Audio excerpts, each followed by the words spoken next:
Je te mets à part pour moi. Il y a une mise à part de ta vie ce matin. L'atmosphère des cieux pénètre ta vie et te met à part. On va écouter la parole du Seigneur au travers du Père Jean-Michel Tour. Merci beaucoup à toi, Jean-Michel, d'être venu pour nous bénir, comme tu l'as fait tout ce week-end. On va mettre le pupitre si 2 ou 3 peuvent aider. Ici, il faut faire tout soi-même, tu remarques. C'est un peu dans toutes les communautés comme ça. Et je me réjouis ce matin d'accueillir la famille. Vous pouvez faire un sourire au Père Jean-Michel et dire « Ouah, tu es ma famille. C'est ma famille. Ouais. » Et c'est la joie d'être ensemble et de pouvoir vivre la prophétie de Jean 17. Soyez un, c'est la maison de Jean qui le dit. Soyez un. Jean va l'écrire dans la parole. Soyez un, comme nous sommes un. Alors le monde va voir que je suis vivant. Ils vont me connaître moi. Donc nous vivons la prophétie ce matin et nous nous accueillons dans l'amour du Seigneur. Amen.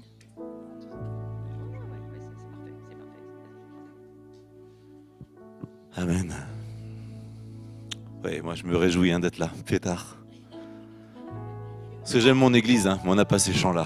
Enfin, on les a dans les messes charismatiques, on les a, mais là on est tellement... Et franchement, vous avez des têtes à claque si vous ne rentrez pas dans la louange, si vous ne rentrez pas dans la gloire. J'aurais juste envie de vous foutre une claque d'amour, une bonne claque d'amour.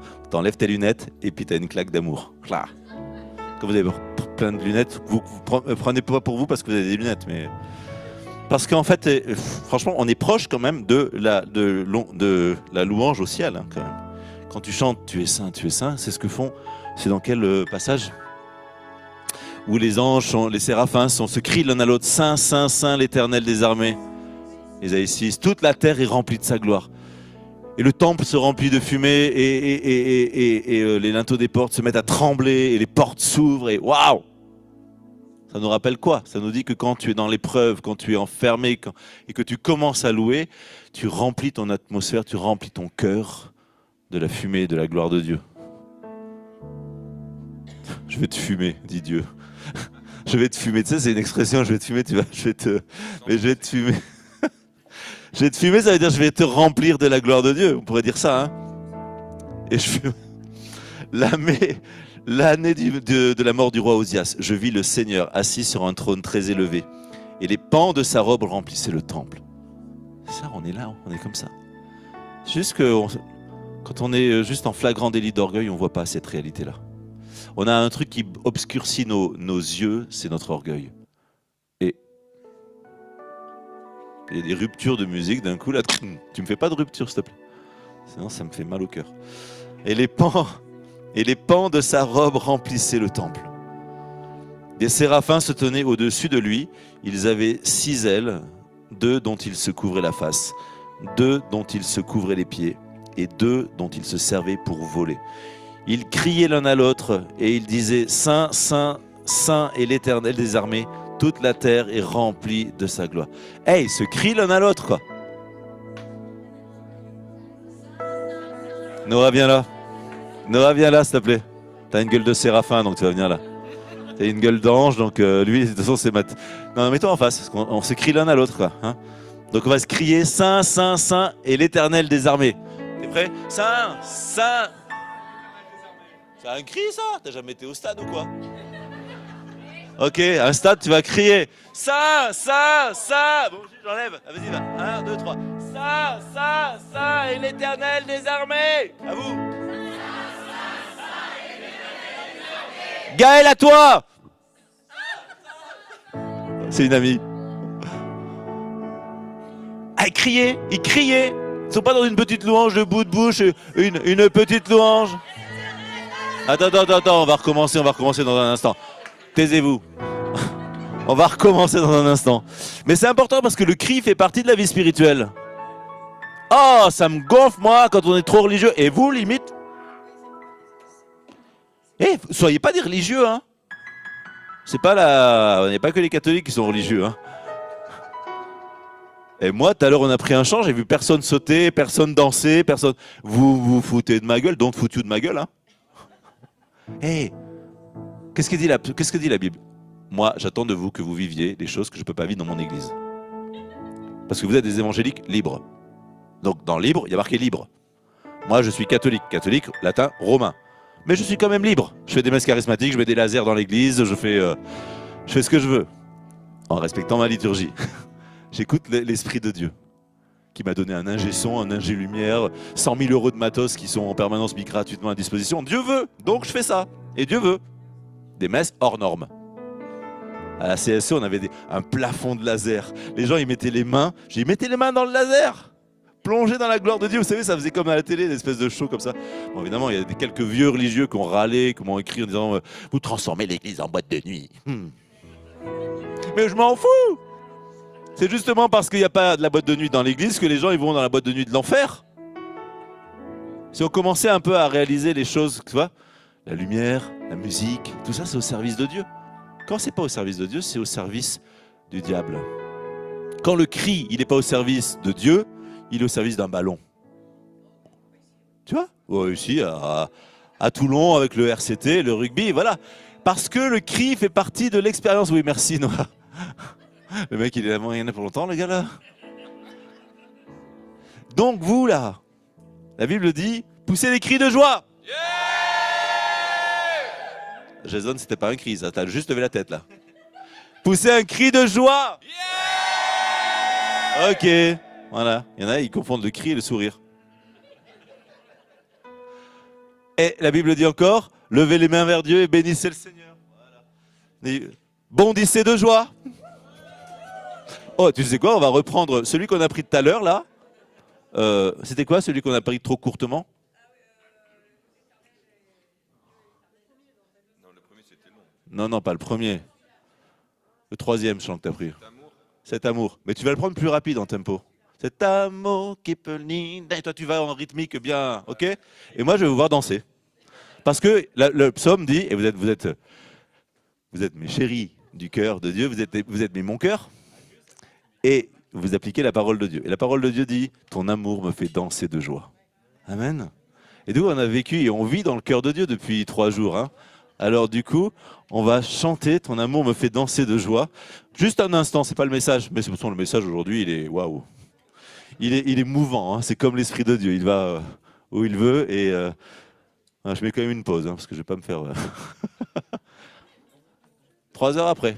Mais c'était le temps de la crucifixion. Et il ressuscite. On se lève et on danse. Donc dérouille ton corps. Voilà. Tes genoux, ton bras gauche, ton bras droit. Ceux qui sont au fond assis avec leur téléphone portable, vous le rangez et vous commencez à vous lever. Libérer. Allez. Cet amour qui peut restaurer nous appelle par notre... Un peu mauvais. Nous appelle par notre nom. Là, c'est de la techno, hein. Et Dieu qui plaît à tout l'univers. Ce Dieu qui fait mourir au calvaire nous appelle par notre nom. Tu nous appelles par notre nom. Okay. Allez, on saute. Ce Dieu qui peut libérer. Cet amour qui peut restaurer nous appelle par notre nom. Tu nous as... Ouais, vous êtes beaux.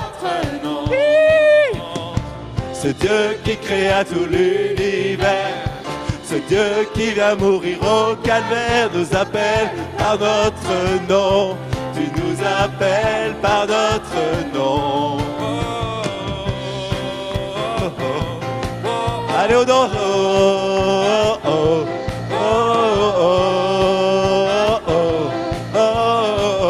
Allez, Noah.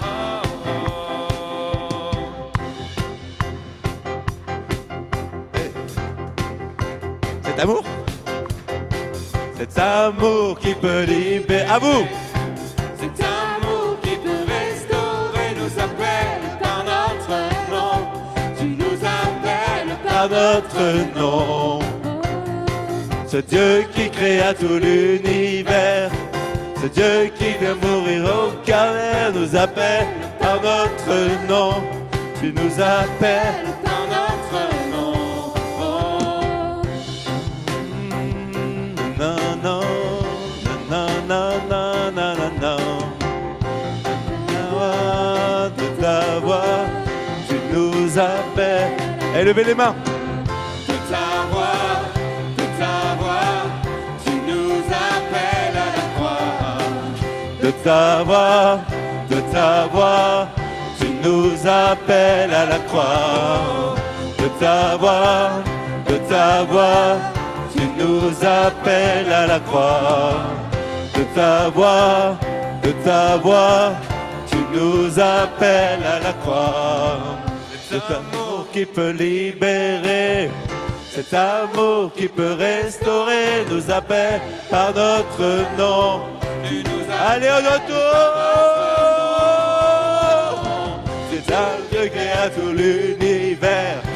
C'est Dieu qui va mourir au calvaire, nous appelle par notre nom. Tu nous appelles par notre nom. Oui. Tous un cri de joie.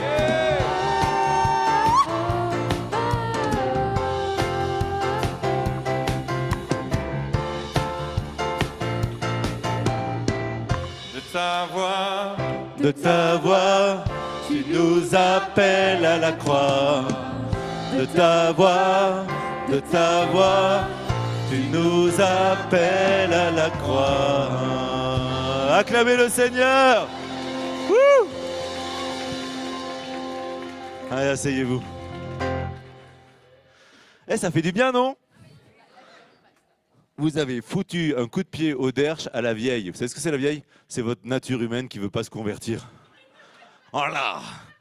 Quand t'as pas envie de lever les mains, quand t'as pas envie, tu sais, comment ça va? J'ai pas envie. La vieille. La vieille qui est en attente de résurrection, qui est en travaux, qui est en mode en chemin vers la sainteté, qui est déjà là, mais qui n'est pas encore manifestée pleinement dans ta chair. La vieille, c'est pas une insulte, c'est juste que c'est la vieille nature humaine. C'est l'homme, le vieil homme, comme dit l'Écriture. Et le vieil homme, qui est mort à la croix, qui est censé être mort, eh bien, il a du mal à finir son dernier agonie. Et on en fait tous l'expérience. On fait tous l'expérience de ce vieil homme qui est quand même super présent. Le vieux Jean-Mimi, il est toujours présent. Même si je sens qu'au fil des années, le nouveau Jean-Mimi est de plus en plus fort et influent sur le vieux Jean-Mimi. Et c'est ça qui est intéressant, c'est ça qu'il faut que vous regardiez. C'est justement, qui c'est qui domine en fait en vous? Et cette vieille nature humaine qui est crucifiée à la croix, qui est morte, vous êtes mort au péché, mais vous êtes vivant pour Dieu. Et cette vivance, cette vie, on va inventer des mots ce soir, ce matin, cette nuit. Enfin, au ciel, il n'y a plus de temps, donc cette nuit, aujourd'hui, maintenant, on va inventer des mots. Cette vivance en Dieu. Vous allez le marquer, la vivance en Dieu, titre de YouTube. Cette vie en Dieu, elle se déploie. Et cet homme nouveau, il est créé saint et juste. Donc, on l'a dit hier, ceux qui étaient là. On est des saints. Même si vous ne l'êtes pas encore dans votre nature humaine, même si vous ne sentez pas cette plénitude. Et c'est pour ça que des temps de culte, de louange. La louange, c'est la puissance. Avec la prière en langue, pour moi, c'est les choses les plus puissantes que parfois dans mon église, on ne comprend pas beaucoup. On pense que c'est juste des petits chants. Mais non, c'est une ouverture du ciel qui te propulse devant le trône de Dieu. Et là, tu passes de la terre au ciel. Si du moins tu es dans une louange et une disposition du cœur. Parce que tu peux subir une louange. Et tu peux attendre que ça passe. Et tu as le Laurent qui fait son trip. Tu as le Nathan qui, pareil, s'éclite, il sera à ZZ Top, là. Et puis nous, on est là, oh là là là là là là. Et des fois, quand je ne suis pas bien en Dieu, quand je ne suis pas bien dans ma chair plutôt, que je ne suis pas assez en Dieu, je n'ai pas envie d'écouter de la louange. C'est bizarre. C'est pas ce que spontanément j'aurais envie de mettre. Parce que ça va m'énerver. Bethel, avec toujours leur même sonorité, etc. Et parfois, des fois, ça me bénit, ça me fait pleurer, et après, j'ai envie de ça. Ça veut dire qu'il y a une espèce de résistance qui se met en place, parce que c'est le ciel ouvert. Mais ça demande, et c'est pas pour ça que la Bible, c'est bien pour ça que la Bible dit, offrez le sacrifice de louange. Le sacrifice de louange, ça veut dire que vous allez devoir sacrifier à l'autel de la louange votre vieil homme. Vous allez devoir le remettre à la croix. Vous allez devoir, ok, t'as envie, t'as pas envie. En fait, quand t'as pas envie, dis-toi, ma chérie, que de toute façon, c'est ce que Dieu attend de toi. Parce que quand tu n'as pas envie d'un truc, souvent ton envie, elle va à l'opposé de ta volonté. Et quand tu as envie d'un truc, vérifie quand même si c'est conforme à la parole de Dieu. Moi, j'ai toujours envie de dormir, j'ai toujours envie de me lever, j'ai toujours envie de chocolat. J'ai toujours envie de ne pas discipliner ma vie. Et si je fais ça, à ce moment-là, je suis en désobéissance. Je n'obéis qu'à ma propre impulsion. Et donc ça s'oppose totalement à la nouvelle naissance et à la vie de disciple. Tu as l'impression que c'est rien. Mais en fait, te lever 10 minutes après ton réveil, c'est déjà une désobéissance. Parce que tu as juste écouté, j'ai pas envie de me lever, je reste au lit. Et souvent, les pères spi nous disent ça. Commence ton éducation à être disciple par l'obéissance à ton réveil. Ils sont légalistes, ces mecs. Non, en fait, ils avaient raison. Ils avaient raison, c'est dans les petites choses que tu fais ton training. Tu sais, tu ne deviens pas marathonien du jour au lendemain. Tu vas apprendre des petites choses. Tu vas t'entraîner sur des petites choses. Noah, tu ne seras pas tout de suite le roi David. Il va falloir que tu fasses des petits actes d'appartenance à Dieu. Et alors, du coup, je suis un peu paumé. J'avais envie de tellement vous parler de milliards de choses et j'ai pas mis le timer. C'est bien, j'ai gratté encore 10 minutes. Et voilà. Et en fait, au début, j'avais prévu, et je vais faire un gros slide. Je passais de tout. Et en fait, on a parlé avec Florence, on aurait pu faire une célébration type messe et vous accueillir, etc. Et il fallait pour moi l'autorisation de l'évêque, etc. Pour être dans... Et c'est faisable, parce que c'est une célébration du coup dans l'unité. Et ça aurait été magnifique. Ce n'était pas une messe dans le propre messe, mais c'était une célébration autour d'une même communion avec la parole de Dieu. Et c'était ça qui était intéressant. Mais là, il faut une autorisation en tout cas de ma hiérarchie. Donc on ne l'a pas fait. Mais du coup, je m'étais dit, on va prendre les textes que nous, les catholiques, aujourd'hui, dimanche, on a à la messe. Et pour qu'on soit en communion, vous voyez, avec les messes qui sont célébrées à 10h30 ou 11h dans votre ville. Et en fait, je regardais, aujourd'hui, c'était l'évangile sur le bon pasteur, le bon berger. Et je trouvais que c'était beau. À un moment donné, on a pris un chant qui ressemblait à ça. Ils entendent ma voix, etc. Jean 10. Jean 10 et un 10. Je vais juste le proclamer. Parce que, après, moi, je voulais parler, et je vais parler là-dessus, sur l'humilité qui précède la gloire. Et en fait, Jésus dit, Amen, je vous le dis, celui qui entre dans l'enclos des brebis sans passer par la porte, mais qui escalade par un autre endroit, celui-là est un voleur et un bandit. Celui qui entre par la porte, c'est le pasteur, le berger des brebis. Le portier lui ouvre et les brebis écoutent sa voix. Ces brebis, à lui, il les appelle chacune par son nom et il les fait sortir. Quand il a poussé dehors toutes les siennes, il marche à leur tête et les brebis le suivent, car elles connaissent sa voix. Jamais elles ne suivront un étranger, mais elles s'enfuiront loin de lui, car elles ne connaissent pas la voix des étrangers. Jésus employa cette image pour s'adresser aux pharisiens. Mais ils ne comprirent pas qu'il leur parlait. C'est pourquoi Jésus reprit la parole. Amen, amen, je vous le dis. Moi, je suis la porte des brebis. Tous ceux qui sont venus avant moi sont des voleurs et des bandits, mais les brebis ne les ont pas écoutés. Moi, je suis la porte. Si quelqu'un entre en passant par moi, il sera sauvé. Il pourra entrer, pourra sortir et trouver un pâturage. Le voleur ne vient que pour voler, égorger, faire périr. Moi, je suis venu pour que les brebis aient la vie en abondance. Et je me rappelle toujours, il y avait une dame qui était dans ma paroisse, une vieille dame. Parce que ça reprend, généralement, on a ça avec, on a ça, généralement, nous, dans notre liturgie, avec le psaume 23. Le Seigneur est bon berger, je ne manque de rien. Sur des prés d'herbes fraîches, il me fait reposer. Il me mène vers les eaux tranquilles et me fait revivre. Il me conduit par le juste chemin pour l'honneur de son nom. Si je traverse les ravins de la mort, on l'a chanté tout à l'heure, hein, le ravin de l'ombre de la mort, je ne crains aucun mal car tu es avec moi, ton bâton me guide et me rassure. Tu prépares la table pour moi devant mes ennemis. Tu répands le parfum sur ma tête. Ma coupe est débordante. Ouais. Grâce et bonheur m'accompagnent tous les jours de ma vie. J'habiterai la maison du Seigneur pour la durée de mes jours. Je trouve ce psaume tellement beau. Tellement c'est le programme que je veux vivre et que j'ai l'impression de vivre déjà tous les jours de ma vie.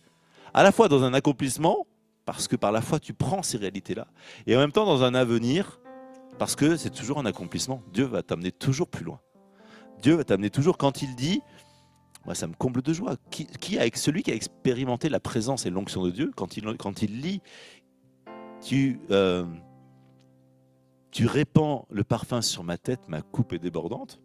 Je suis désolé, mais moi, dans la louange qu'on a eue tout à l'heure, j'étais sous une pluie d'huile, tu vois, une pluie d'onction. C'est ça l'onction. C'est pas une espèce de truc symbolique, c'est-à-dire que dans la présence de Dieu, si Jésus est ton berger, alors tu vas avoir cette pluie du Saint-Esprit qui va te oindre. Parce que en Jésus, il n'y a que cette onction. Et cette onction, elle procure en toi la joie dans ton cœur. Et puis, dans ta vie, la chose qui peut te voler ta joie, c'est les problèmes que tu rencontres. Il y en a parfois trop. La solution, c'est justement c'est le fait de prendre Jésus comme berger et dit, devant mes ennemis, qu'est-ce que fait Dieu? Il dresse une table. Il dresse une table. Il dresse le banquet des noces de l'agneau. Dieu lui-même te dresse une table où il se met en nourriture lui-même, où il se donne en nourriture. L'agneau pascal, c'est Jésus qui se donne en nourriture. Sa mort, sa résurrection et le festin des noces de l'agneau où tu viens manger. L'Eucharistie, la scène, je ne sais pas comment on appelle ça ici, ouais, c'est vraiment la table dans laquelle tu vas rentrer dans cette communion qui te plonge dans la Trinité, ce cœur à cœur avec Dieu. La table que prépare pour toi le Seigneur, c'est cette communion. Mais c'est aussi une table qui est perpétuelle au ciel. Et que toi, par la foi, tu y prends part. Ce n'est pas que de messe en messe, ou de scène en scène, en scène en scène. C'est chaque fois que toi, par la foi, tu te mets devant la table. Dieu a préparé une table que tu peux être à côté de la table ou tu peux être au niveau de la table que Dieu t'a préparée. Il l'a préparée depuis sa mort et sa résurrection. Et il la prépare devant tes ennemis. C'est-à-dire que c'est cette table qui te donne la victoire. Toi, tu te réjouis dans un banquet et tu ne crains pas tes ennemis qui ne peuvent pas t'atteindre à cause de ce banquet. La puissance de la croix, ça veut dire, c'est ça. La puissance de la croix a vidé les enfers, a vidé la puissance de l'ennemi. Toi, concrètement, si tu as des en ce moment, si tu as l'impression que ta vie n'est qu'une succession de dans il m'a dit, tu ne dis pas de gros mots dans une église évangélique. Alors, je ne dis pas de gros mots.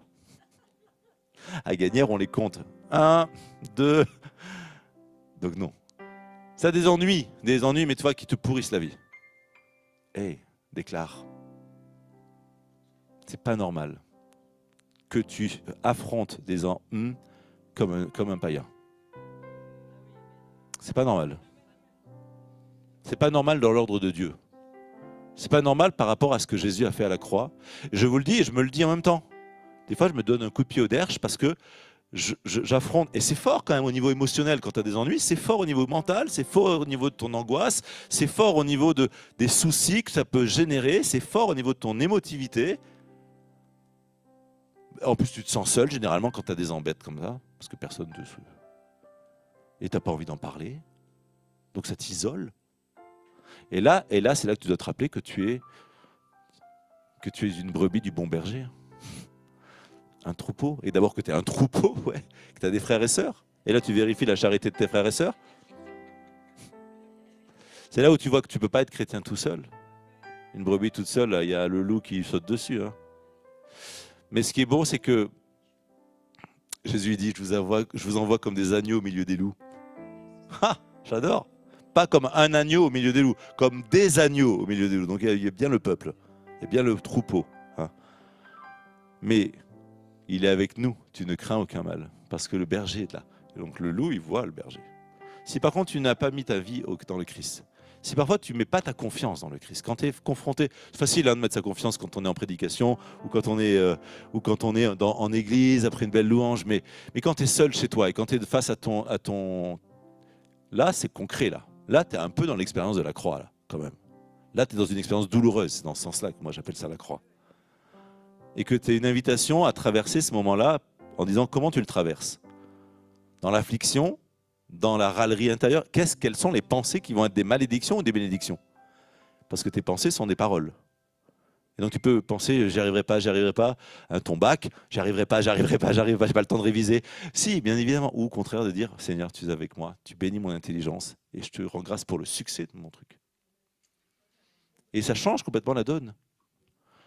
Tu as des problèmes financiers, Seigneur, tu bénis mes finances. Et vous voyez, Tu prépares devant moi la table, tu répands le parfum sur ma tête, ma coupe est débordante. Grâce et bonheur m'accompagnent tous les jours de ma vie. Amen. Ce matin, on s'est levé. Est-ce qu'on a dit au Seigneur, grâce et bonheur m'accompagnent toute cette journée? Non.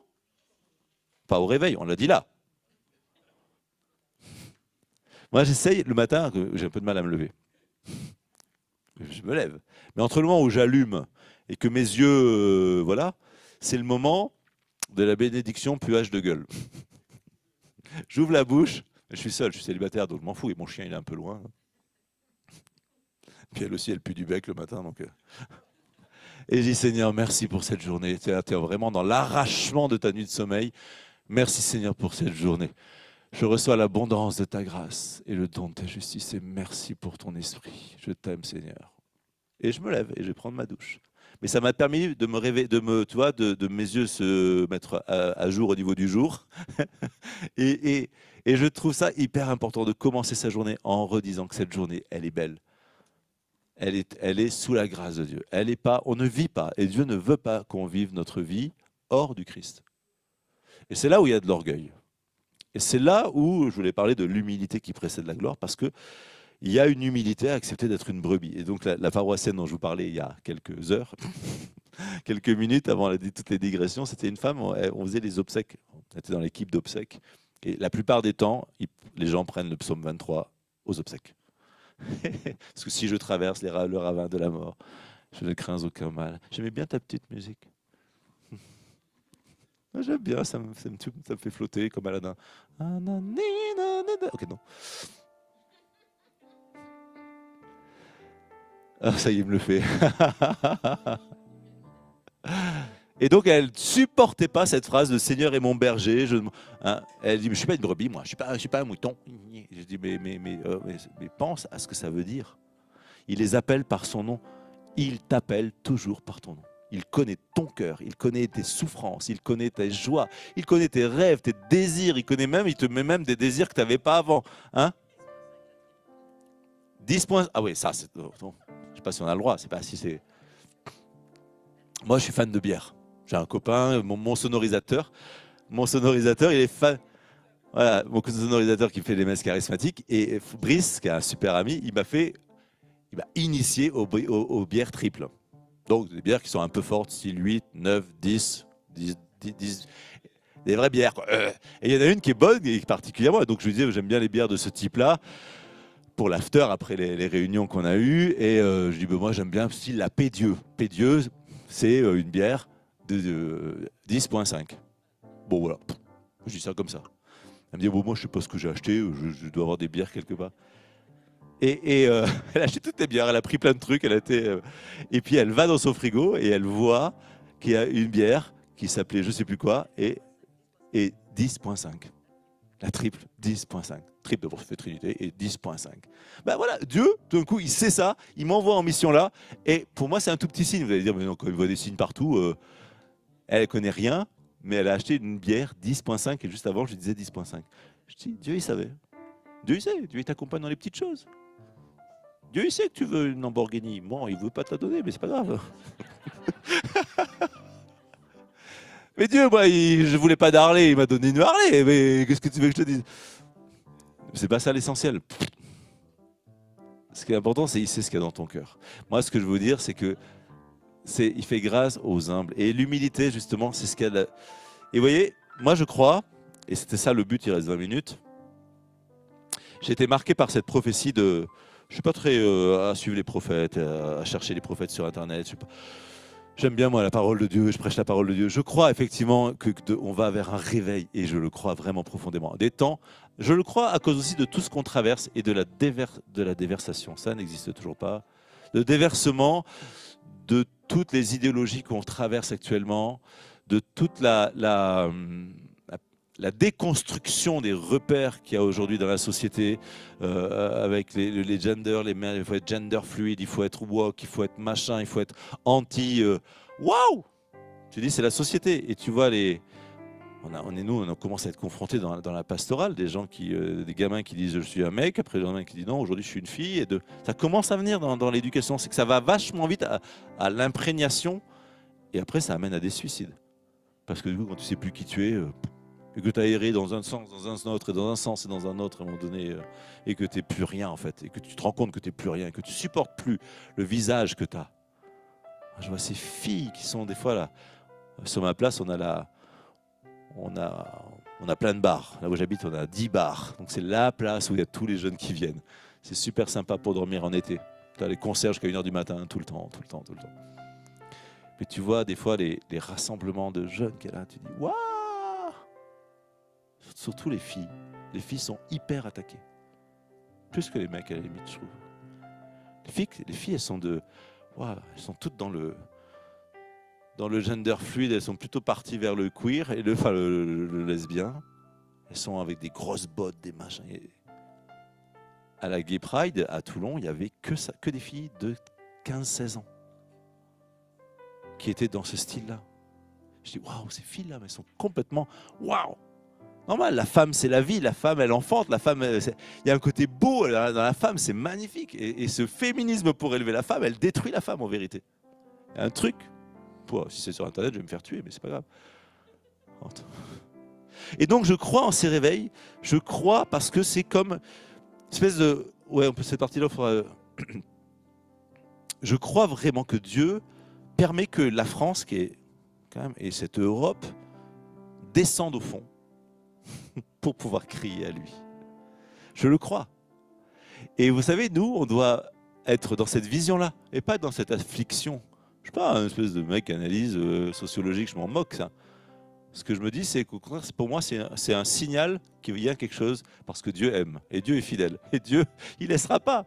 On n'est pas en train de tuer l'Église, on n'est pas en train de tuer le royaume, on n'est pas en train de casser le royaume, on n'est pas en train de vider le ciel. Non, non. Le démon s'excite juste une dernière fois, un dernier soubresaut avant que la gloire descende et que ce soit la victoire définitive de l'Église. Amen. Et ça, c'est une vérité que vous devez vraiment proclamer dans votre cœur. Parce que c'est ça. Et Dieu... je vous rappelle que le diable a été vaincu depuis 2000 ans. Donc il lui a donné un temps où il peut encore faire son mal et son activité. Mais là, vu la vitesse à laquelle il s'accélère dans la déconstruction, dans la mort, l'esprit de mort, dans la culture de mort, dans l'avortement, dans le droit au suicide qui va arriver en Europe, etc. Tout. Tu dis, waouh Seigneur, tu reviens bientôt, ça c'est sûr. Donc nous, épouses du Christ, on a vraiment à rentrer dans cette prophétie, dans ces prophéties, dans ce réveil qui vient. Et donc il y avait cette Arlene Westerhoff, c'est ça, vous nous avez envoyé cette prophétie pour la France, qui moi j'ai trouvé ça magnifique, hein, où elle dit, où Dieu lui dit, j'ai attaché mes palettes de réanimation à l'Église de France. Vous savez, l'électrochoc là. Ouais, parce que l'Église de France aujourd'hui, elle est quasi morte. Non, quasi. Selon le critère des hommes, quasi. Là où tu vois notre pays, tu vois tous les clochers qui témoignent d'un temps où la foi était omniprésente. Chaque petit village avait un clocher et un curé, donc. On ne parle pas de catholicisme ou de je sais pas quoi, on parle de points où Dieu était loué, ou de points... Et aujourd'hui, on parle même de ça coûte cher à l'État, on veut raser des églises qui ne servent plus. Et ça, c'était un signe. Moi, dans mon diocèse, on a eu une réunion parce qu'on avait une paroisse. Tant pis, j'assume pleinement et ça, je veux qu'on le laisse. Non, je veux bien qu'on le laisse, celui-là. Un conseil où, du coup, on a désacralisé une église, on a voté, moi j'étais contre, pour que ça puisse servir à une œuvre sociale, de réinsertion ou d'accueil, d'aide aux devoirs de petits enfants musulmans dans une truc. Peu importe l'œuvre sociale, c'est bien une œuvre sociale. Et cette église, il n'y avait plus de messe dedans. Cette église, elle s'appelait Sacré-Cœur. On l'a désacralisée, ou en tout cas, ça a été voté pour, hein. Je ne sais pas si ça a été fait par l'évêque, pour une œuvre sociale.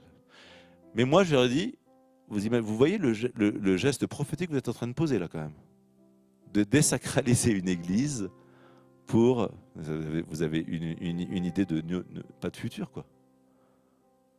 Pas de futur pour accueillir des musulmans dans l'église. À mon avis, là, il y a un petit souci. Quand l'église commence à ne plus croire qu'il y a un réveil qui vient, mais nous, justement, on est ce petit reste qui croyons On est ce petit reste qui croyons que le réveil vient et que Dieu est au milieu de son Église. Et s'il est au milieu de son Église, il est aussi au milieu de votre vie. Il est au milieu de votre famille, il est au milieu de tes finances, il est au milieu de tes emmerdes. C'est ça que je veux dire. Ce n'est pas juste un réveil comme ça, c'est un réveil aussi pour ta propre vie. Le réveil, il vient d'abord dans ton cœur. Et donc, il y avait un triple réveil. Elle disait un réveil d'amour, un réveil de droiture et de justice, un réveil de la crainte révérentielle et un réveil des finances.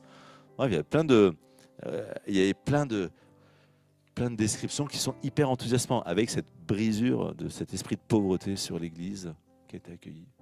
J'ai dit Amen, Seigneur.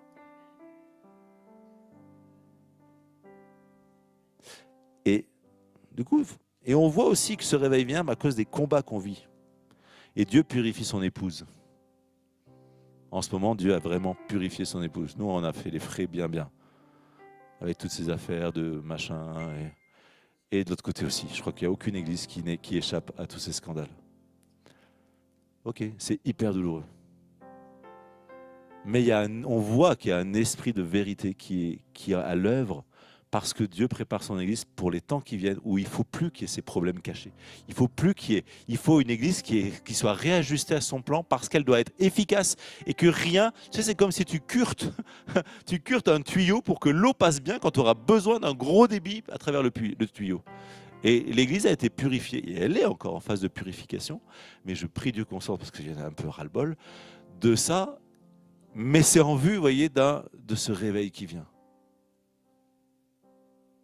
Et puis en fait, ce qui est beau, c'est que quand Dieu tape un peu sur son épouse pour la purifier, en fait, il la met un peu à genoux. Et c'est pour ça que je voulais vous parler de l'humilité.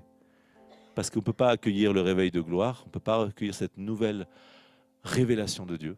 Parce que c'est une révélation, hein, c'est pas un truc, c'est une révélation, une conviction, une révélation de péché, une conviction. Si d'abord dans mon cœur, il n'y a pas cette humilité. Et l'humilité, je suis désolé, c'est plier le genou. Hein, c'est plier le genou. Ce n'est pas un truc propre aux catholiques. C'est plier le genou, c'est plier le genou. Un jour, ma mère me racontait, je crois que c'était avant qu'on reçoive cette effusion de l'Esprit Saint, qui a changé notre vie. Ma mère et moi d'abord, puis après mon frère, et après mon père. Elle était dans le couloir, et Dieu lui dit, plie le genou. Elle entend la voix de Dieu qui lui dit, plie le genou. Dans le couloir, elle allait partir au tennis, rien. Le truc qui n'a rien à voir, quoi. Elle n'allait pas à l'église, plie le genou. Elle dit non, évidemment, enfin, n'importe quoi. Il lui a, tu sais, c'est comme si elle s'est pris un coup derrière, elle s'est retrouvée par terre. Dieu l'a mis par terre, plié le genou, et elle s'est mise à pleurer. Une onction sauvage du Saint-Esprit qui dit, plie le genou.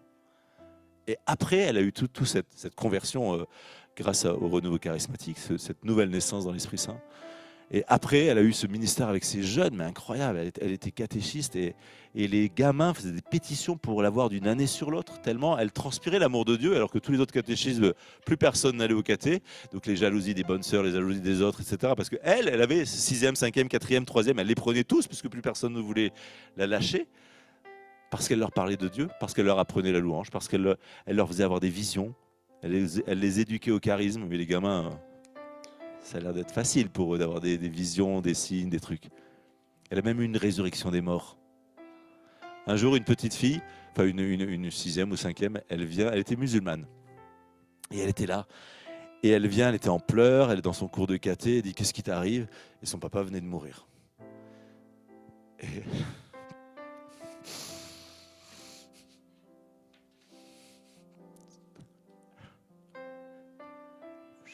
Ça va revenir. Et Dieu, justement, le cœur du père a dû être broyé devant cette petite fille qui... Et ma mère a dit au gamin qui était là, toute la classe, est-ce que vous croyez que Jésus peut ressusciter ce papa? Elle a été prise d'un charisme de foi, on parlait justement des charismes avant-hier, hein. Charisme de foi qui lui est arrivé, dit, je ne sais pas pourquoi j'ai dit ça, mais j'ai dit ça. Et tous les gamins disent oui. Et ils ont prié, ils ont demandé à Dieu, ils ont dit qu'il allait ressusciter des morts, etc. À la même heure, le père revenait à la vie. Incroyable. Le père revenait à la vie. Devant ces enfants qui priaient que... Et la fille, le lendemain, elle est venue dire Madame Tour, Matou, papa, il est vivant, il est ressuscité. Et c'était à l'heure où les gamins avaient prié. C'est beau. Et vous savez, ça c'est faux l'humilité. On voit donc, si elle n'avait pas plié le genou, si Dieu l'avait pas dans son orgueil, etc., on doit plier le genou pour pouvoir connaître ça. On doit pouvoir plier plier le genou devant Dieu. Il faut s'humilier. Je suis désolé de dire le il faut, j'aime pas le il faut d'habitude. Mais il faut s'humilier devant Dieu pour qu'il nous élève. Et je vais vous prendre ce passage biblique de la Bible qui dit, en 2 Chroniques 7, 14, « Si mon peuple, sur qui est invoqué mon nom, s'humilie. » Ce n'est pas Dieu qui va vous humilier. C'est à toi de t'humilier devant Dieu. Pourquoi ? Parce que naturellement, tu es orgueilleux. Voilà. Considère que la base, tu es marqué par l'orgueil. Et que si tu ne t'humilies pas, si tu abaisses pas l'homme ancien, alors il va vouloir dominer sur ta journée. Il va vouloir dominer sur ta vie. S'humilier, c'est vraiment dire, Seigneur, tu es mon roc, c'est toi mon sauveur. L'orgueil empêche de reconnaître Jésus comme son sauveur et son Seigneur. Sauveur et Seigneur. Qui a donné sa vie pour nous à la croix. Et Dieu est humble. C'est la nature même de Dieu d'être humble. Et on voit Dieu humble. Quand Dieu se fait homme, il est humble. Quand Dieu va jusqu'à mourir sur une croix, dénudé pour nos péchés, au regard de tous, quand Dieu se fait cracher au visage pour toi, quand Dieu se fait flageller tout le corps pour toi, quand Dieu se fait couronner, oh, concentrez-vous, pas sur les enfants. Quand Dieu se fait couronner par amour pour toi, toi tu penses quoi ? Tu es venu à un culte, tu es venu juste à une réunion religieuse, et mercredi, pour pas dire de gros mots, prends au sérieux l'amour de Dieu pour toi. Parce que c'est pas pour rire qu'il a vécu toute cette passion. Il l'a vécu pour que son sang puisse avoir un impact dans ta vie. Pas pour que tu sois un religieux, évangélique, catholique, n'importe quoi, charismatique ou pas. On s'en fout et ça ne te donnera pas le ciel, ça. Moi, je suis catholique et je reste catholique. Mais ce n'est pas ça qui me donne le ciel. C'est Jésus qui a versé son sang pour moi. Et c'est la résurrection qui me donne, qui me donne déjà d'être au ciel. Et ce qui m'énerve, c'est quand les membres de l'Église passent à côté parce qu'ils s'imaginent que du moment qu'ils sont venus dans une église, quelle qu'elle soit, oh, ils ont fait leur taf. Ton cœur, s'il est fermé, il n'a rien reçu. Reste dans ton pieu. Reste dans ton plumard. Et à la limite, fume ton shit. Tu seras en paix. Je suis énervé, je ne sais pas pour qui, mais il y a quelqu'un qui m'énerve. Tu ne prends pas au sérieux l'amour de Dieu pour toi. Parce que tu t'arrêtes juste à... Tu es trop intelligent en fait, ou trop intelligente. Tu te crois trop intelligent et trop intelligent. Tu ne te crois pas que tu as besoin de Dieu. Non, il n'y a pas de jugement là-dedans. C'est juste une réalité. Mais nous aussi, hein, on est comme ça, plein de fois, des fois, on est comme ça. Mais il y a un temps où il faut plier le genou. Donc je vais vous énerver, mais je vais vous faire tous mettre à genoux dans un instant. Dans un instant. Il y a les précédents. Oui. Tous mettre à genoux. Pas par religiosité, mais parce que le corps et l'âme sont en connexion. Et quand mon corps se met à genoux, il induit à mon cœur un message, une information de dire « Ok, maintenant tu vas arrêter ta superbe. Tu vas te mettre à genoux toi aussi, mon âme. Tu vas plier le genou devant Dieu et tu vas l'adorer. » Et en fait, on va le faire maintenant, il reste 6 minutes. Vous voulez bien ? Désolé, hein, je vous maltraite. Mais en fait, c'est pour notre bien à nous. Je vous aime, c'est ça. Et on va vraiment... Et mais ne le faites pas en religiosité. Je veux que tout... Et toi, je...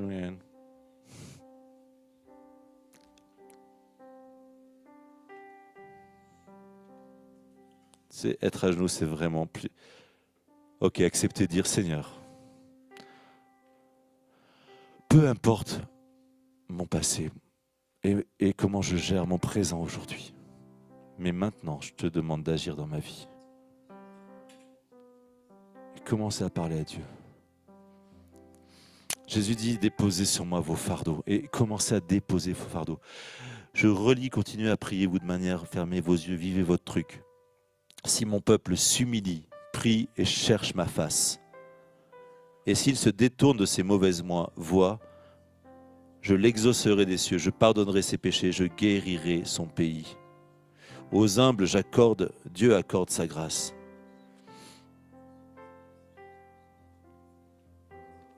Seigneur, on te demande pardon pour toutes les fois où on a péché. Pour toutes les fois où vraiment, Seigneur, on n'a pas accueilli ta royauté dans nos vies, où on ne t'a pas laissé régner. où on veut tout maîtriser, où on veut être le sauveur de nos propres vies et le sauveur des autres, Seigneur. Seigneur, nos cœurs, merci pour la passion, merci pour tout ce que tu as vécu à la croix, Jésus. Merci pour toute cette flagellation, pour tout ce couronnement d'épines. Moi, le couronnement d'épines, c'était tellement humiliant de se moquer de la royauté du Christ. On lui a mis une couronne d'épines et lui nous met une couronne de gloire et d'honneur. Seigneur, alors on te demande pardon. Voilà. Et on invoque ta grâce, Seigneur. Je veux plier le genou devant toi et reconnaître ta majesté ce matin.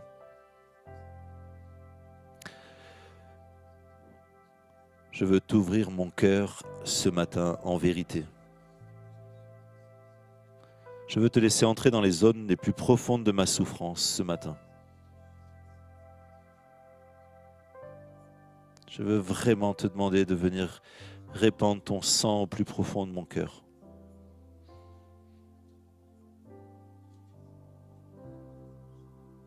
Toute la colère qu'il y a, et certaines personnes ont une colère au fond du cœur, une colère par rapport à la vie, mais par rapport à Dieu, devant les injustices qu'elles considèrent de sa propre vie. Seigneur, je veux déposer cette colère maintenant. Dépose les armes, en fait. Dépose les armes. Et prends et invite Jésus à venir dans ton cœur maintenant. Invite-le à venir comme celui qui règne, le Seigneur, le Maître. Jésus dit, je suis doux et humble de cœur, venez à moi et vous trouverez le repos pour vos âmes. Ça veut dire qu'à l'opposé, l'orgueil est une guerre. Si l'humilité est un repos pour mon âme, alors chaque fois que je vais être dans l'orgueil, je suis dans la guerre envers moi-même. Il y a la guerre dans mon âme, il y a la guerre dans mon psychisme. Alors je suis épuisé à un moment donné. Épuisé de ne pas maîtriser toute chose. Épuisé de cette bataille que je dois mener en permanence, alors que Dieu veut juste me donner de vivre. Il prépare pour moi une table, la table, le festin. Accueille ce festin dans ton âme, dans ton cœur. Laisse-le répandre maintenant la coupe, le parfum sur ta tête, le parfum de sa sainteté, le parfum de son amour, le parfum de sa grâce. Quand le fils rebelle avait demandé l'héritage, avait dilapidé l'héritage en Luc 15. Quand il revient à Dieu, il est tout crotté, il pue la mercredi, il pue la crotte de cochon. Et le père le voit de loin et il court vers son fils et il le prend dans ses bras alors qu'il est tout crotté, il n'est pas digne. Et il le couvre de baisers alors qu'il n'est pas propre. Et il lui remet une bague au doigt, celle de l'appartenance, celle de l'autorité de la famille. Une robe nouvelle, des sandales aux pieds, il fait tuer le veau gras parce qu'il est revenu à la vie. C'est l'humilité qui permet au Père de te reprendre dans ses bras. Chaque fois que tu commets des infidélités, des chutes, chaque fois que tu es en flagrant délit de nature humaine, révoltée, colérique, insoumise à Dieu, laisse-toi prendre dans les bras par le Père. Humilie-toi devant lui. Demande pardon et remercie-le. Jamais demander pardon sans remercier, parce que tout péché, toute révolte a été prise à la croix. Donc toujours remercie et accueille par la foi la puissance de la grâce. Au pied de la croix, il n'y a que les humbles qui peuvent venir.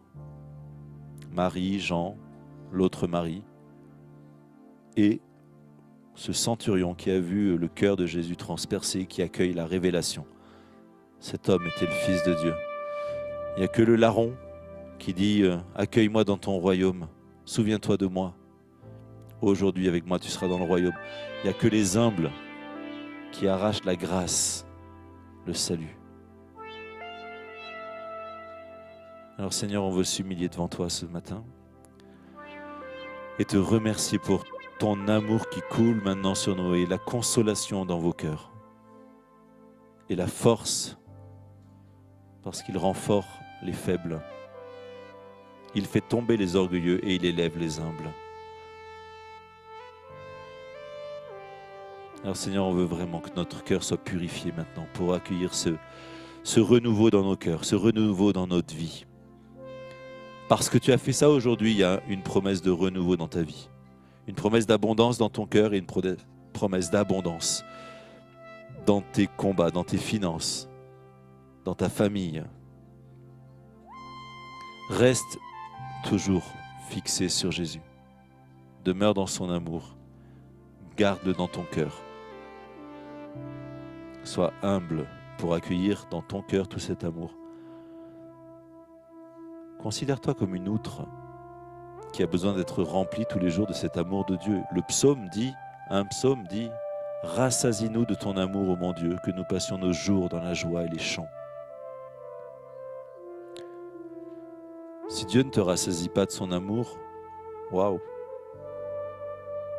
tu seras rempli par quelqu'un d'autre et tu seras rempli par tes peurs, par tes angoisses, par tes tristesses, par tes fatigues, par tes sentiments d'injustice, par ton sentiment de solitude. Alors que Dieu est plénitude et que Dieu te comble. Ce que tu ne peux pas faire, Dieu le fait pour toi. C'est ça l'humilité. Je reconnais, Seigneur, que tu fais ce que je ne peux pas faire. Et j'ai confiance en toi et je t'aime, Seigneur. Et je te donne ma vie ce matin. Dites à Dieu que vous lui donnez votre vie ce matin, d'une manière nouvelle. Je te donne toute ma vie, dans toutes les dimensions. Et je t'accepte, toi Jésus, comme mon Sauveur et mon Seigneur. Pour vivre cette nouvelle dimension, encore une fois, pas pour faire de la religion, pour vivre la réalité du ciel dans votre vie maintenant. Cette appartenance fait que il est le bon berger et il va prendre soin de vous. Et vous êtes sa brebis préférée et il vous appelle par son nom. Et vous allez entendre sa voix et vous allez pouvoir écouter sa voix. Vous allez savoir reconnaître sa voix, discerner celle du voleur et celle du bon berger. Il vous établit avec lui dans les lieux célestes. Vous pouvez entrer dans la bergerie, vous pouvez sortir de la bergerie. Vous avez libre accès au vert pâturage, à sa présence. Vous avez libre accès au festin, à l'herbe grasse, délicieuse. Tu as mangé longtemps de l'herbe sèche là, de la garrigue du sud de la France. Prends la bonne herbe grasse que te donne Dieu maintenant. Celle qui est arrosée par le fleuve, celle qui est arrosée par la pluie du ciel, pas celle de l'aridité de ta vie souffrante.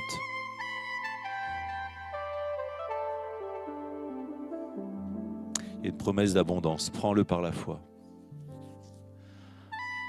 Le berger, la brebis, c'est celle qui croit que Jésus a tout accompli pour que nous puissions accueillir maintenant toutes les richesses et les bienfaits. Il y a des promesses toutes les promesses sont accomplies pour toi en Jésus. Toutes les promesses sont accomplies pour toi. Pas une n'est pas accomplie.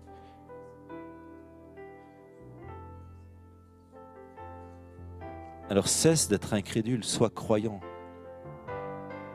Promesse de restauration, promesse de plénitude, promesse de guérison.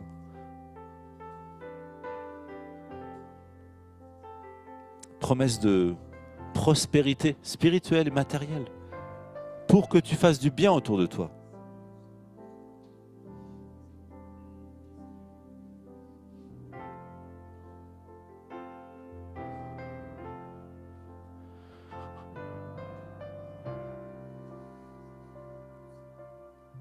On peut chanter Yeshua, tu connais?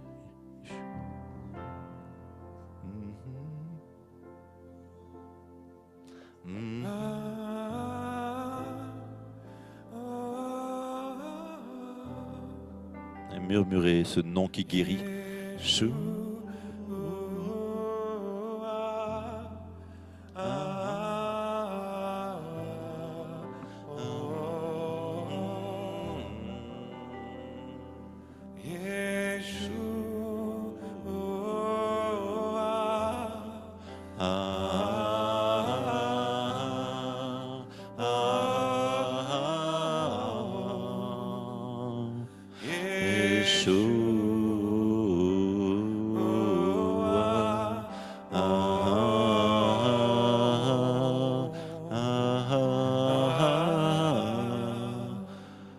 que ta gloire vienne sur nous, Seigneur. Que ta gloire vienne dans l'Église, que ta gloire descende sur nos vies, Seigneur. Nous croyons, Seigneur, que tu fais toutes choses nouvelles et nous invoquons ton nom, nous invoquons ta gloire, Seigneur, sur l'Église, sur toutes les familles de l'Église, Seigneur. Qu'il y ait un vrai renouveau qui se répande dans les églises du monde entier, qu'il y ait une vraie puissance, une nouvelle Pentecôte qui se répande dans les prêtres, les pasteurs, les évêques, les papes, les je ne sais quoi, tous les chefs de hiérarchie, mais aussi dans chaque baptisés, tous ceux qui sont nés en toi. Seigneur, qu'il y ait ce réveil qui vient de cette nouvelle vision, de cette nouvelle intimité. Seigneur, je déclare que l'Église aujourd'hui, l'Église Grand E, rentre dans cette nouvelle identité, cette nouvelle... Tu l'as lavée, tu l'as purifiée par ton sang, tu te l'es rendue belle pour qu'elle puisse être, Seigneur. Élever un chant de gloire, élever une louange, une déclaration, une lumière sur le monde pour que les nations païennes puissent advenir et venir, Seigneur, jusqu'au salut. Seigneur, je déclare qu'il est venu le temps où l'Église va remplir des stades à l'appel, Seigneur, et que les gens seront tellement confondus par la révélation de leurs péchés qu'ils auront tellement soif du salut, Seigneur, qu'ils vont venir entendre la parole. Église, sois purifiée maintenant, sois humilie-toi devant Dieu pour être le canal de la puissance de la gloire qui vient maintenant. Tu ne peux pas rester celle que tu étais avant, tu dois être configuré, adapté, tu dois télécharger le nouveau programme de la gloire. Gloria Santa de Tassa.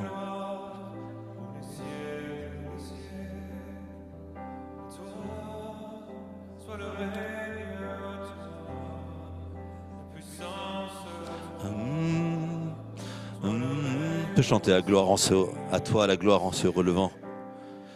À toi, la règne, à toi, la puissance, à toi, soit la gloire des siècles des siècles. À toi, soit le règne, à toi, la puissance, à toi, soit la gloire des siècles. Ouais, on peut prendre les bannières. À toi, soit le règne, à toi, la puissance, à toi, soit la gloire. Je vous entends pas, Église, chanter la gloire. Allez-y. À toi, la puissance, à toi.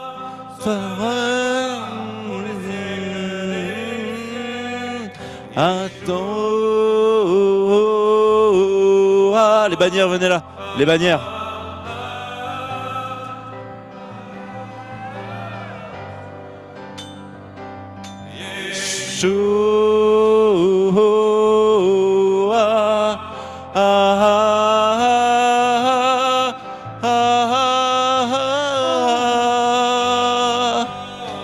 À toi, le règne, à toi, la puissance, à toi, soit la gloire pour les siècles des siècles. Je veux vous entendre.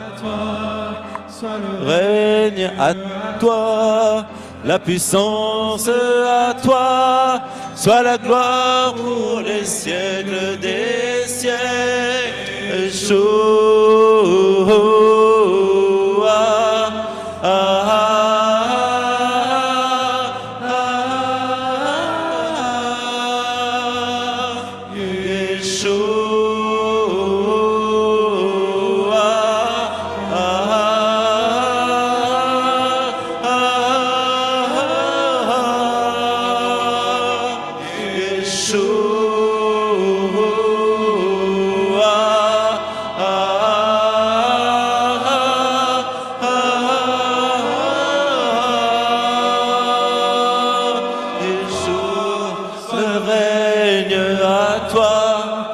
Puissance à toi, soit la gloire pour les siècles des siècles. À toi, soit le règne, à toi, la puissance à toi, soit la gloire pour les siècles des siècles. Et soit le règne à toi, la puissance à toi, soit la gloire pour les siècles des siècles. À toi.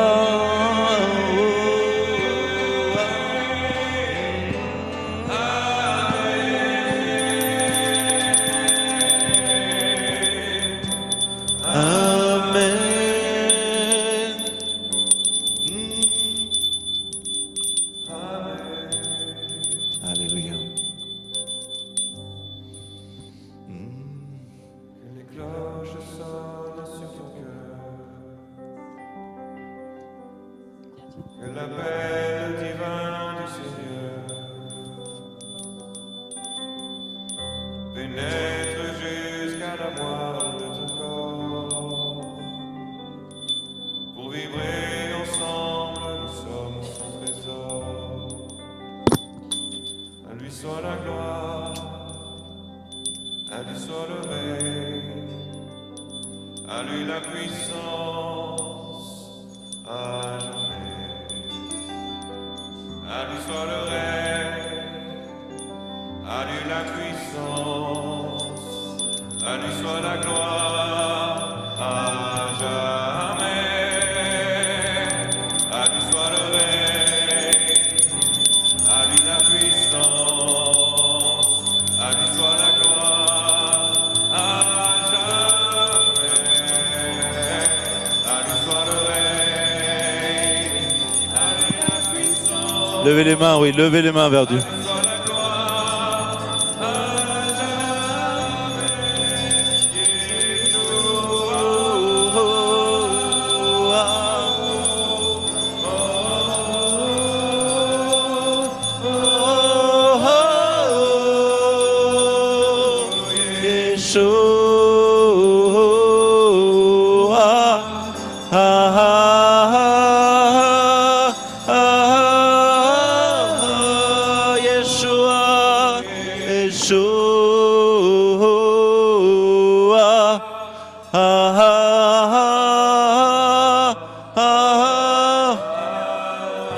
Vas-y, Église de Dieu, chante Yeshua. Yeshua. C'est faible. Faites monter. Yeshua. Yeshua.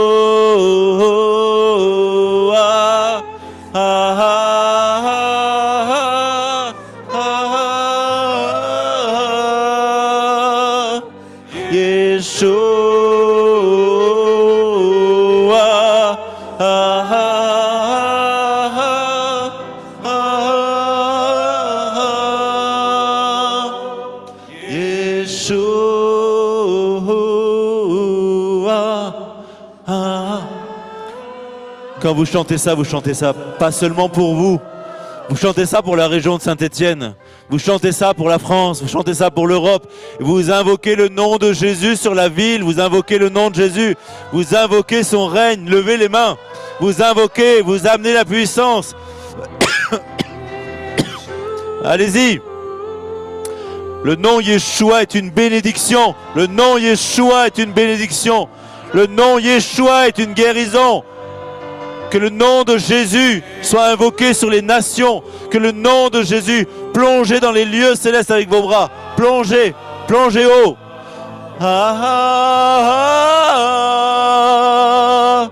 Yeshua.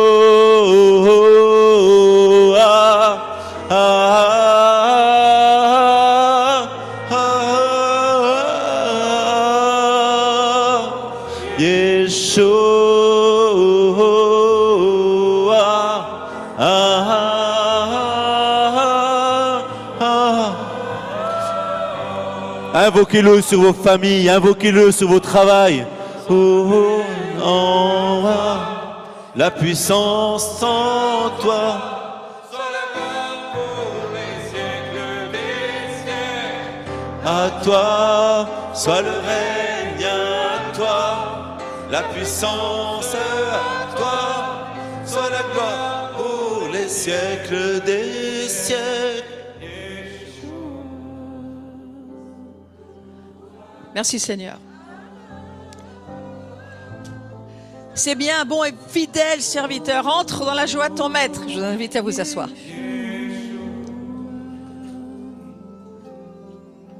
Dans mon esprit, c'est on a fait le job.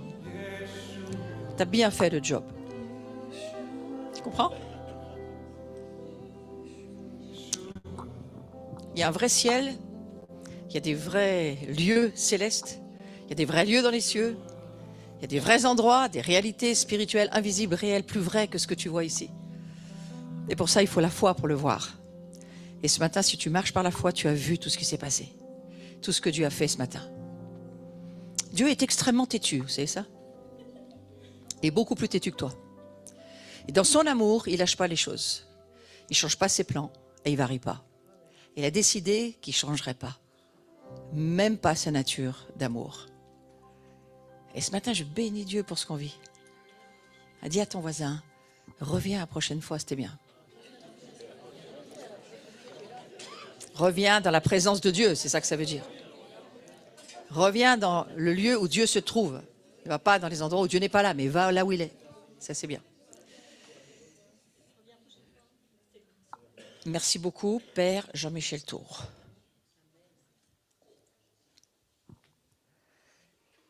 En fait, j'ai une parole pour toi, je vais te la donner comme ça. Tu vas faire des tournées dans le monde pour réveiller des endroits qui ont vécu le réveil, qui se sont endormis. Mais ça va être une partie de ton manteau, pas tout, mais une partie de ton manteau, c'est d'aller réveiller les anciens puits, de les relever, nombre 21, de les amener à faire monter l'eau, et puis voilà, le réveil va revenir. Et tu vas faire plein de puits comme ça, sur la surface de la terre. Donc je te le dis, voilà, c'est ce que je vois. Et c'est ce qui s'est passé ici déjà. Et j'avais entendu une parole après Toronto. Nous, on est une assemblée qui sommes nés d'en haut, c'est sûr, mais on a vraiment pris une forme et une vie après la bénédiction du Père en 94, on y est allé en 95, dans une chambre d'hôtel, nous sommes nés. Elle expliquait ça à quelqu'un, on est nés. Et un prophète est venu ensuite, nous ne connaissons pas, ici, dans notre petite terre perdue de Saint-Étienne, est-ce qu'il peut sortir quelque chose de Saint-Étienne? Et il a dit, oui, je les ai choisis. Et il a dit, vous serez ce que je viens de voir à la vie. Et il nous a raconté, sans le savoir, notre histoire. Il s'appelait Eugène Mail. Une partie de la famille connaît. Et il nous a dit, le bébé est né, maintenant il faut le choyer. Et j'ai dit, mais c'est quoi ce bébé? En fait, c'est la présence de Dieu. C'est le royaume qui vient, c'est le réveil qui vient.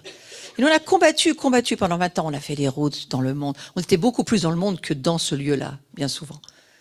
Et c'était une saison où on était au dehors. Et c'est vrai, je le dis, je le confesse, c'est une réalité. Nous avons été fatigués de faire la guerre. 20 ans de... Alors, on n'avait pas besoin d'aller en salle de sport, là, parce que nous, on avait des cultes qui duraient 4, 5, 6 heures, les bras en l'air. On rentrait chez nous, il fallait une semaine de courbature pour se remettre pour le week-end suivant. Enfin, c'était une guerre partout, une guerre spirituelle, de l'adoration. Et on a été, on le dit, on le reconnaît, on l'a dit nous-mêmes, hein, entre nous, fatigués. Là, on fait une pause, d'accord? Et il y a des pauses entre les psaumes, hein, c'est là, il y a des pauses, on s'arrête. Mais merci pour ce matin. Parce que le stade de foot de Geoffroy Guichard, moi je l'ai vu rempli, en vision, je l'ai vu. On l'a tous vu ici, ceux qui sommes les anciens d'ici. On était à côté, la salle était à côté du chaudron. Et on a été priés, et même d'autres qui sont retournés il n'y a pas si longtemps, dans le stade, bénir les endroits. Je ne voudrais pas qui, je peux pas, j'ai pas le droit, mais il est là. Et a béni ce stade pour dire, il est à Jésus, et un jour il sera plein. Et ce matin, c'est revenu. J'ai l'impression qu'il a réveillé des choses qui étaient fatiguées chez nous. Qui est parfois fatigué? Lève pas les mains, tout le monde va lever la main. Voilà, c'est une question stupide. Hein, mais des fois, il faut les poser pour dire, oui, on est fatigué, mais Dieu nous relève. Dieu est têtu, il lâche pas sa vision, il lâche pas ses affaires. Tu viens de passer par des moments difficiles, tu viens de traverser un genre d'enfer sur terre, tu viens de sortir d'une boîte de... Tu as l'impression que tu étais une boîte de verre, tu sais, quand tu vas à la pêche, tu as une boîte d'asticots et c'est ceux-là qui t'entourent, là. Il faut sortir de cet endroit, c'est horrible. Mais Dieu lâche pas ta vie. Et ce matin, c'est ce que j'entends. Il dit, je lâche pas les vies, mais je lâche pas les lieux. Je lâche pas les puits. Je lâche pas les endroits où j'ai décidé que je serais là. Et s'il y a quelques personnes pour tenir ma présence, je suis toujours là. C'est notre cas ici. Ce matin, je regarde et je me dis, oh, c'est pas seulement notre ville qui est là, c'est les nations qui sont là. Ici, c'est un endroit où Dieu, si Dieu vient, il a toutes les nations qui viennent avec lui, non? Enfin, il n'est pas censé venir qu'avec les Juifs ou qu'avec les Français. Hein. Il est censé venir avec toutes les nations qui portent en lui, puisqu'il y a un seul Seigneur. Donc, ce matin, merci Seigneur, moi, j'ai une partie de ma vision qui s'est réveillée. Ouais. C'est le plus grand, je crois, un des grands compliments qu'on peut faire à celui qui vient de la part de Dieu. Il ne sait pas du tout ce qu'il va faire, il n'a aucune idée en plus. Et il se dit, qu'est-ce qui va se passer dans ce truc qui n'est pas du tout à ma forme, ça ne me ressemble pas, mais c'est mes frères, je sais, on s'aime, mais quand même, hein, C'est un curé, lui, hein. Vous avez remarqué que c'est un curé, hein? C'est un prêtre de l'Église catholique. Et nous, on est une communauté prophétique qui partons dans le monde. Et on se dit, mais on s'est rencontrés la première fois qu'on s'est vus, mais je te connais, toi. T'es né là-haut, là, il y a longtemps. On se connaît depuis 3000, l'éternité. Et c'est l'esprit fait qu'on se connaît. Alors merci. Moi, de la part de la communauté, je te donne un grand merci. Et nous continuerons dans la maison de Jean à recevoir les porteurs du réveil. D'ailleurs, tu l'as dit toi-même, hein, moi quand j'écoute pas mon réveil, je pêche. Vous voulez du réveil, ben, levez-vous à l'heure de votre réveil. Ça commence par là. C'est excellent. Maintenant, je vais faire autre chose de la part du Seigneur. Melchisédek, roi de Salem, je suis dans Genèse 14, verset 18. Melchisédek, les Juifs vous diront, c'est Jésus. Les Juifs messianiques, ils le savent. Celui qui n'a ni commencement ni fin, roi de Salem, Jérusalem. Voilà, c'est un petit peu facile à comprendre. Ceux qui veulent vraiment pas le voir, c'est parce que Dieu les a aveuglés, parce que sinon ils verraient tous. Mais c'est Melchisédek, c'est Jésus. Roi de Salem, il fit apporter du pain et du vin. Il était prêtre du Dieu Très-Haut. Et il bénit Abraham en disant qu'Abraham soit béni par le Dieu Très-Haut, le maître du ciel et de la terre. Béni soit le Dieu Très-Haut qui a livré tes ennemis entre tes mains, parce qu'il sortait d'une grosse bataille, Abraham. Et Abraham lui donna la dîme de tout.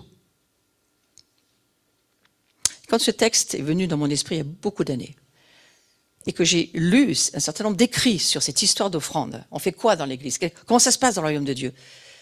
Et il m'a ramené dans l'histoire du petit... Il veut nourrir ces 4000, 5000 là, personnes, Jésus, parce qu'il a compassion, il dit, ils sont là, ils mangent pas, ils ont faim, il faut qu'ils rentrent chez eux, comment ils vont faire? Il n'y a pas de fast-food, il n'y a pas de McDo, il n'y a rien, on fait comment? Et alors, regardez la technique de Dieu. Non, moi, c'est le protocole de Dieu qui m'intéresse. Il demande à quelqu'un, est-ce que quelqu'un peut me donner quelque chose avec lequel je vais pouvoir faire quelque chose? Et il y a un petit gars qui est là, il amène son pique-nique. Alors on dit, peut-être certains disent, c'est le repas pour la journée de sa mère, j'en sais rien, je m'en fiche. Il amène ce qu'il a avec lui, ce pain et ces quelques poissons. Et il dit à Jésus, il l'amène.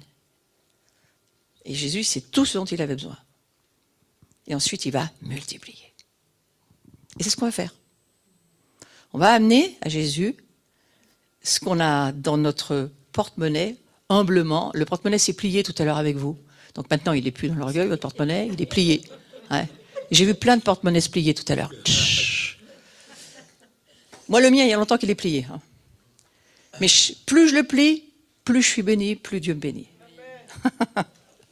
Et alors, on va plier nos vies et on va lui offrir ce qu'on a dans notre cœur. C'est une offrande d'amour. Je ne vous parle pas d'argent, bien que ça soit de l'argent, je vous parle de l'amour.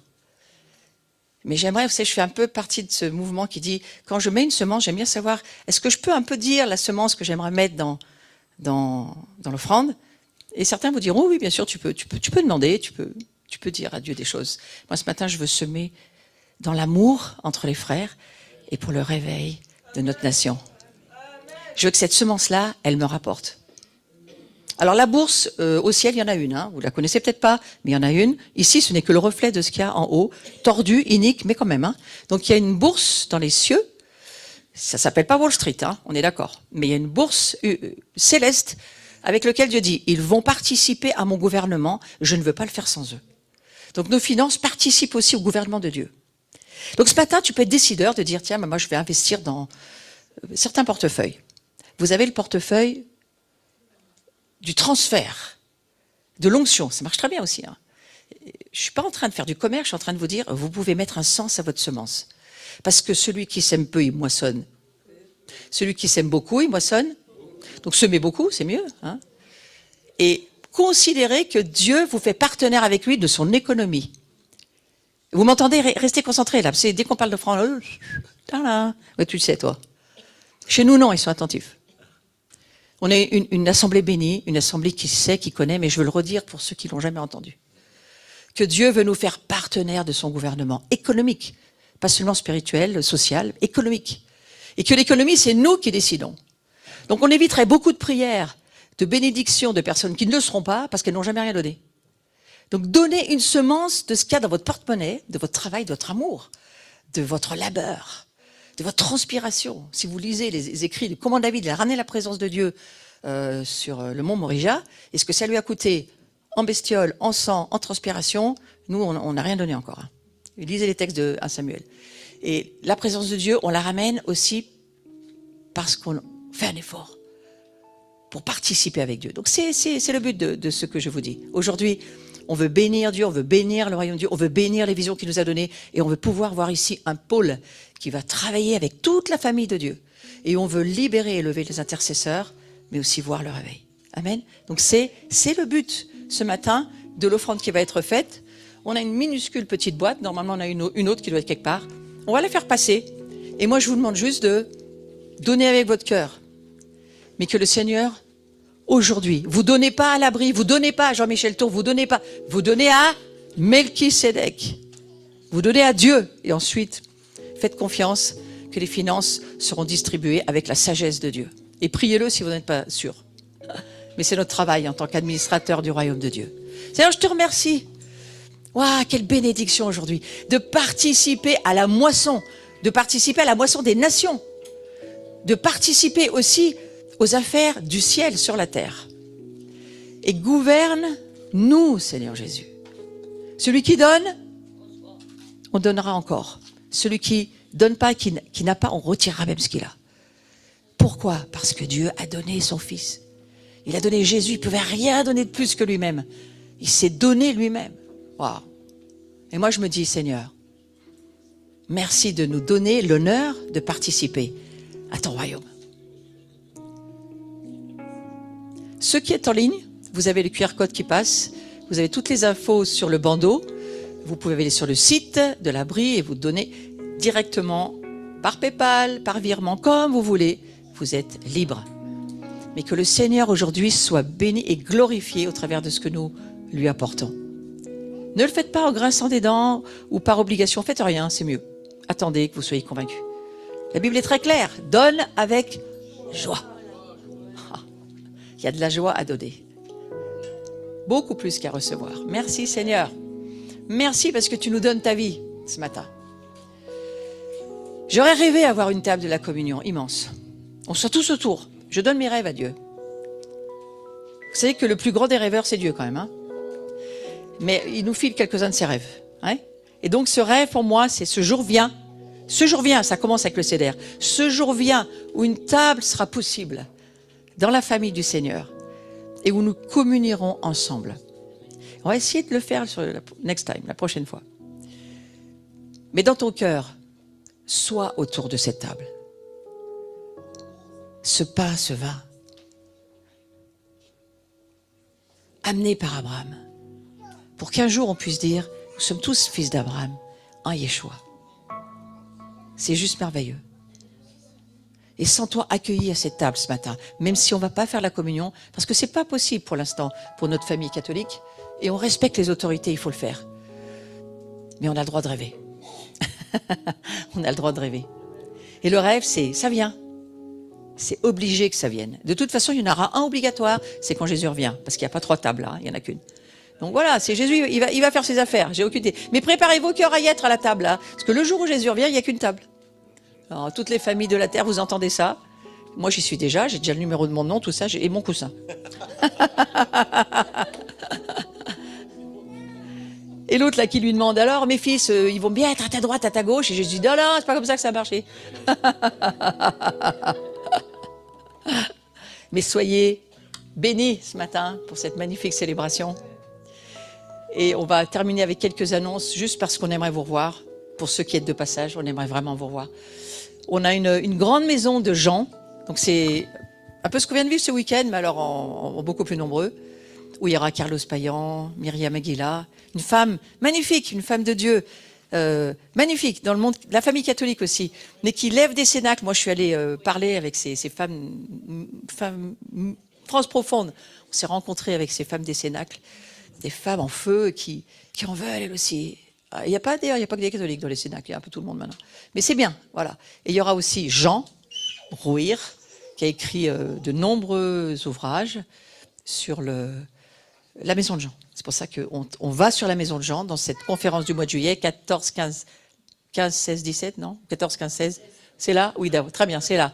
14 au 16, oui, je sais plus. 14 au 16 juillet. Rendez-vous ici. Voilà, non, pas du tout. Nous accueillons ici pendant 3 jours tous ceux qui sont amoureux du Seigneur, style Jean-Michel Tour. Hein, bienvenue. Hein. Mais un de ces jours, tu vas être aussi en pole position sur cette maison. Pour l'instant, tu t'arrives. C'est bien. Et puis, il y aura aussi, bien sûr, Laurent à la louange avec une équipe. Alors, Jean-Daniel, c'est pas sûr, en fait. Hein, non, d'accord. Vous l'avez enlevé du site ou pas? Mais je vais lui demander s'il sera d'accord. Ok, on aimerait bien qu'il y ait Jean-Daniel qui soit là aussi. Un autre rendez-vous, Gagnère, important, je vais en parler parce que toi tu y seras aussi. Il y aura Georg Karl, qui est un Allemand, qui a quelque chose d'immense à partager sur la gloire de Dieu. Moi, je l'ai écouté plusieurs fois et je suis dans le mouvement dans lequel il se trouve. Et je voudrais y aller avec tout le monde. Entrons dans les mouvements de gloire et comprenons qu'est-ce que ça veut dire. Voilà. Donc ça, c'est Gagnère, hein, avec Carlos Payan. C'est Carlos qui paraît tout est possible qu'il l'organise. Et là, c'est ouvert les inscriptions. Hein. Je crois qu'on peut aller sur le site. Non? Pas encore? Ah, hier, ça y était pas. Bon, alors c'est bientôt. Voilà. Mais gardez ces dates et puis on aimerait vous revoir là. Pour ceux qui faites partie de la maison ou qui êtes dans le coin, parce qu'il faut être dans le coin, je fais une journée en mai. C'est ça. C'est le 13 mai. On se retrouve ici une journée comme on a fait hier. Une journée de Shabbat. Et on passe la journée dans les enseignements et l'adoration. Et on laisse le Saint-Esprit faire son travail avec une équipe de prieurs formés, avec moi-même. Nous serons là la journée. Bienvenue, inscrivez-vous en présentiel. C'est mieux en Zoom. Si vous êtes très loin, vous ne pouvez pas faire autrement, il y a quand même un Zoom. Mais ça n'a évidemment rien à voir avec le présentiel. Et on sera content de vous retrouver. J'ai oublié quelque chose? Oui, alors attention, changement d'horaire. Samedi prochain, 19h30. Comme on est sur l'été qui fait jour longtemps, on a reculé l'heure d'1 heure. On le remettra sur le groupe WhatsApp pour tous ceux qui font partie de l'abri, mais souvenez-vous-en. Et si vous venez avant, c'est pas grave, mais voilà, vous serez un peu en avance, quoi. Moi, ça sera ouvert. Ah oui, voilà, il me semblait qu'il manquait quelque chose. La date du jeudi 25, non? Oui, c'est ça. Jeudi 25 mai, c'est uniquement en ligne. Il n'y a pas de présentiel. Tout est en ligne. On va être en ligne avec David Bouillon et tout son bouillon. Toutes ses révélations. C'est un homme de Dieu, c'est un théologien, mais qui est vraiment dans la connaissance de la relation aussi de la Trinité, lui. Mais messianique. Il a vraiment quelque chose pour Israël. On sera avec Marc Blancou, Yuval Yanet, tous en ligne avec bien sûr Carlos Payan, Fabienne Ponce qui va donner un message, le frère Paul-André de Saint-Jodard, qui se trouve en Corse maintenant, qui va nous donner un petit message aussi depuis la Corse, très intéressant. Et lui, il est très aligné sur Israël. Le projet de Dieu, le rêve de Dieu qui va se réaliser, toi bientôt, là, le rêve de Dieu qui va se réaliser, c'est qu'il y a une toile pour ces 3 fêtes de l'Éternel. La nation de France et la francophonie et les îles s'alignent avec Israël pour ces 3 fêtes-là. La première, c'est Pessah, Pâques. La deuxième, c'est Pentecôte, Shavuot. Et la troisième, c'est la fête des tabernacles, Sukkot. Voilà 3 fêtes qu'il faut surtout pas manquer. Ce sont des rendez-vous. En hébreu, mohed, ça veut dire plus que rendez-vous. Ça veut dire un rencard pour que tu sois béni. C'est ça que ça veut dire. Un rendez-vous où il y a quelque chose de la révélation de Yeshua qui était donné à chaque fois. Et ça fait on attaque la 4e année avec ces fêtes. Et très sincèrement, c'est une réalité spirituelle. Nous voyons quelque chose de nouveau de Jésus à chaque fois. Nous rentrons dans des révélations avec toute la famille, rassemblée, catholique, protestante, orthodoxe. On veut ensemble voir mieux. Ouais, c'est le but. Amen. Voilà, je vous remercie beaucoup pour votre attention. On va se quitter. Fais-nous une belle prière pour terminer cette célébration. Viens. Du style, tu vas bénir toute la famille. Et voilà. Allez. Je t'embête. Juste. Allez. Très bien, parfait. On va se lever si vous voulez bien. Il y a toute l'assemblée bénie. Et ceux qui sont en ligne, c'est la même chose. Te bénit. Ah ouais. Et merci pour ceux qui nous suivent encore en ligne. Seigneur, merci pour ce dimanche qui t'est consacré. Merci pour ta présence. On veut te donner toute la gloire, Seigneur, de ce qu'on a vécu ce week-end et ce qu'on a vécu ce matin dans ce culte. Encore Seigneur, merci parce que tu brilles dans nos cœurs. Je prie que vous gardiez cette lumière, que coulent en vous ces fleuves d'eau vive qui jaillissent de la croix, que coule en vous cette eau fraîche qui vous rafraîchisse sans cesse, que vous soyez jamais dans la souffrance de l'aridité, que vous soyez jamais dans cette souffrance de désert où il y a les chacals, où il y a les menaces, mais que vous soyez vraiment dans cette assurance que Dieu chemine avec vous, que vous soyez dans l'abondance des biens, que vous soyez dans effectivement cet héritage du royaume, cette vie éternelle, placée dans la Trinité, dans le Christ Jésus. Que la tendresse du Père envahisse votre cœur et que vous soyez dans cette exultation de joie de vous offrir au Père, dans cet amour, cette appartenance mutuelle. C'est ça l'alliance du ciel, cette offrande et cette fidélité l'un à l'autre. Je prie pour que ce soit une réalité dans vos vies maintenant et toute cette semaine, au nom de Jésus. Amen. Et Père, nous te remercions que tu nous maintiens dans cette alliance, cette nouvelle alliance dans ton sang et dans ton corps. Amen. Donc on va se libérer pour cette célébration. On va passer de l'autre côté. On a une agape qui est prévue, où il y a un buffet qui a été préparé, hein, un vrai, en vrai. Et on va les manger ensemble. Et que chacun se sente bienvenu, même si vous venez, vous ne le saviez pas, vous êtes invités à ce repas. À tout à l'heure. Au revoir les Zoomers.